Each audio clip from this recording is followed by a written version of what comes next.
Dear viewers, আসসালামু আলাইকুম। আশা করি সকলে ভালো আছেন এবং এই চ্যানেলের পার্টগুলো ভালোভাবে উপভোগ করছেন।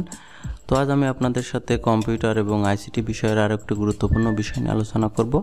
তো আজকের বিষয় হলো কম্পিউটারের ব্যবহার, অথবা আমরা কোন কোন ক্ষেত্রে বা কাজে কম্পিউটার ব্যবহার করি।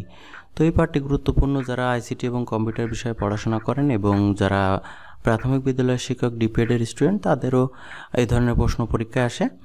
তো প্রশ্নটা এমন হয়, সাধারণত কম্পিউটার আমরা কোন কোন ক্ষেত্রে ব্যবহার করি, বা কম্পিউটার আমরা কোন কোন কাজে ব্যবহার করি, বা কম্পিউটার ব্যবহারের ক্ষেত্রে এই ধরনের প্রশ্ন হয়ে থাকে। তো আমরা হয়তো জানি যে কম্পিউটার কোন কোন কাজে ব্যবহার করি, কিন্তু আমরা যখন লিখতে যাই সাজিয়ে লিখলে হয়তো সবগুলো একবারে মনে আসে না বা মনে করতে পারি না। তো আপনাদের সুবিধার জন্য আমার এই প্রসেসটা। তো চলুন দেখা যাক কম্পিউটার কোন কোন ক্ষেত্রে ব্যবহার করি।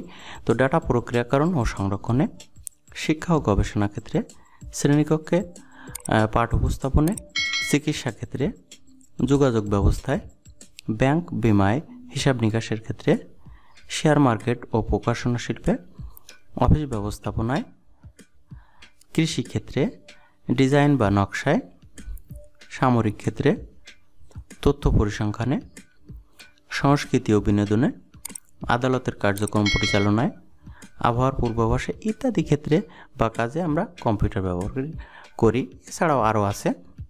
তো এগুলোই মূলত এবং ইত্যাদি ক্ষেত্রে আমরা কম্পিউটার ব্যবহার করি। তো আশা করি ভিডিওটি ভালো লেগেছে, এবং ভিডিওটি ভালো লাগলে এবং আপনাদের উপকারে আসলে অবশ্যই লাইক দেবেন এবং শেয়ার করবেন।